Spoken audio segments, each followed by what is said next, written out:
Hi friends, स्वागत है आपका मेरे चैनल गोल्डन रूल ऑफिशियल में। जैसा कि आप वीडियो में देख सकते हैं कि यह वीडियो ज्योग्राफी से रिलेटेड है और ये ज्योग्राफी की तीसरी क्लास है। वीडियो में बने हुए इस भारत के नक्शे में ये रेड लाइन जो आपको दिख रही है, ये क्या दर्शा रही है? क्या आप इस बात से यह अंदाज़ा लगा सकते हैं कि यह वीडियो किस टॉपिक से रिलेटेड है? अगर नहीं समझ आ रहा है तो चलिए इस वीडियो को देखते हैं और समझने की कोशिश करते हैं। फ्रेंड्स, जैसा कि मैंने आपको बताया कि यह हमारे भारत के भूगोल यानी इंडियन ज्योग्राफी की तीसरी क्लास है।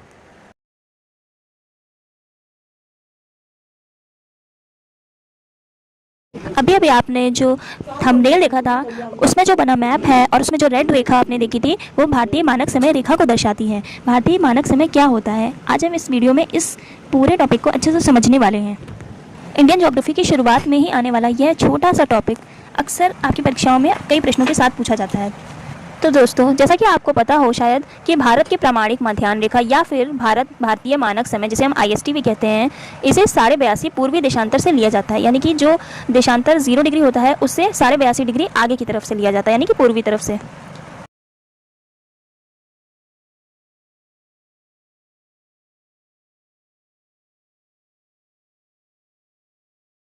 जो मैं बोलकर आपको समझा रही हूँ वही मैं इस वीडियो में पेपर पर लिख रही हूँ ताकि आपको अच्छे से समझ में आ जाए।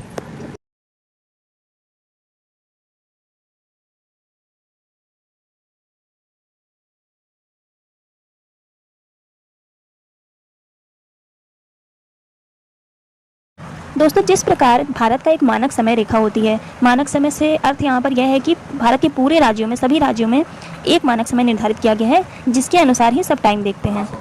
उसी प्रकार ग्रीनविच मीन टाइम भी होता है जो वर्ल्ड लेवल पे होता है। तो हमारा जो भारतीय मानक समय होता है वो ग्रीनविच मीन टाइम से यानी कि GMT से कुल 5.5 घंटा आगे होता है, यानी कि 5 घंटा और 30 मिनट आगे होता है। यानी कि जितना ग्रीनविच टाइम मीन टाइम में समय हुआ होगा उससे 5.5 घंटा ऐड करके हमारे भारत में समय हुआ होता है। टॉपिक को हम मैप में समझने का प्रयास करते हैं। ज्योग्राफी पढ़ने वाले लोग हमेशा दो तरह के होते हैं। एक वो जो थ्योरी को पढ़ करके आसानी से याद कर लेते हैं और दूसरे वो होते हैं जिन्हें ज्योग्राफी में हर एक टॉपिक मैप से समझना होता है। तो अगर आपको मैप से समझना है तो ये वीडियो अंत तक ज़रूर देखें और इस टॉपिक को अच्छे से अपने दिमाग में बैठा लें। आप देख सकते हैं मेरी ड्राइंग तो ज़्यादा अच्छी नहीं है, लेकिन मैं आपको मैप के द्वारा चीज़ों को समझाने का प्रयास कर रही हूँ। मैप मुझे नहीं पता कि किस तरह से लोग इतने अच्छे से और इतने आसानी से बना लेते हैं, बट मैं जितना बना पा रही हूँ कि आपको अच्छे से समझा सकूँ। अगर कोई गलती हो तो मुझे आप माफ़ कर दीजिएगा, पर मैंने अपनी पूरी कोशिश की है कि मैं आपको इस मैप के द्वारा भारतीय मानक समय रेखा और उससे रिलेटेड इस स्टेट्स के बारे में जानकारी दे सकूं। और मैं इसे मैप में समझाने की कोशिश इसीलिए कर रही हूं ताकि आपके दिमाग में ये अच्छे से सेट हो जाए। अब आपको यह याद रखना है कि जो भारत का मैप है इसमें 5 राज्य ऐसे हैं जिनसे ये 82.5 पूर्वी देशांतर रेखा हो करके गुजरती है। ये बहुत ही इंपॉर्टेंट है और आपको अच्छे से याद भी रखना होगा कि किन 5 राज्यों से यह रेखा गुजरती है। तो पहला स्टेट आपका हो गया उत्तर प्रदेश, जो सबसे टॉप पर है। उसी के ठीक नीचे उसी से जुड़ा हुआ मध्य प्रदेश हो गया जिससे यह रेखा होकर के गुजरती है। और उससे सटा हुआ एक राज्य है हमारा छत्तीसगढ़। छत्तीसगढ़ को आप देख सकते हैं, वो मध्य प्रदेश के दाएं साइड होता है और बिल्कुल जुड़ा हुआ होता है।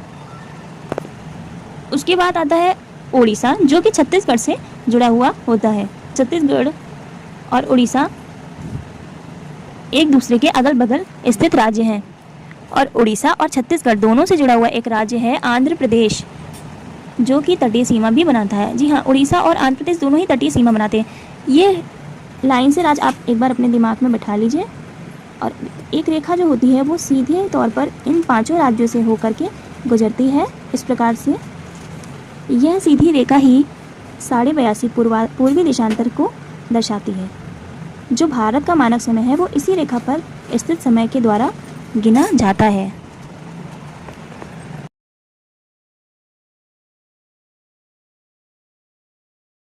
वीडियो को पॉज करके इन 5 स्टेट्स के नाम आप अच्छे से याद कर लीजिए। अब आप देखते हैं जो सबसे पश्चिम में स्थित राज्य है और सबसे पूर्व में स्थित राज्य है अरुणाचल प्रदेश, और पश्चिम में स्थित राज्य जो है गुजरात। इन दोनों के समय इनके बीच में जो डिस्टेंस होता है उसके अकॉर्डिंग इनके बीच के समय में 2 घंटे का अंतर होता है।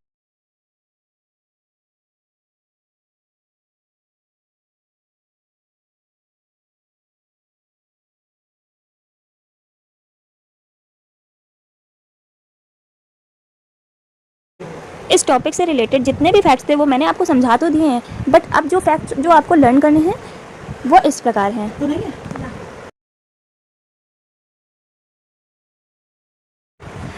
पहला फैक्ट ये है जो आपको याद करना है कि जो भारत की मानक समय रेखा होती है वो भारत के 5 राज्यों से गुजरती है। उन राज्यों के नाम हैं यूपी यानी कि उत्तर प्रदेश, मध्य प्रदेश, छत्तीसगढ़, उड़ीसा और आंध्र प्रदेश। इन 5 राज्यों के नाम आपको अच्छे से याद रखने हैं कि कभी भी आपके एग्जाम में पूछा जा सकता है। अब देखते हैं सेकेंड थिंग जो आपको हमेशा याद रखनी है, वो ये है कि मान लीजिए ये एक इमेजिनरी लाइन है GMT, जिसे हम लोग ग्रीनविच मीन टाइम बोलते हैं। वो भारत के पश्चिम में कुछ दूरी पर बनी हुई है, ठीक है, जिसे हम लोग प्रधान याम्योत्तर रेखा भी कहते हैं।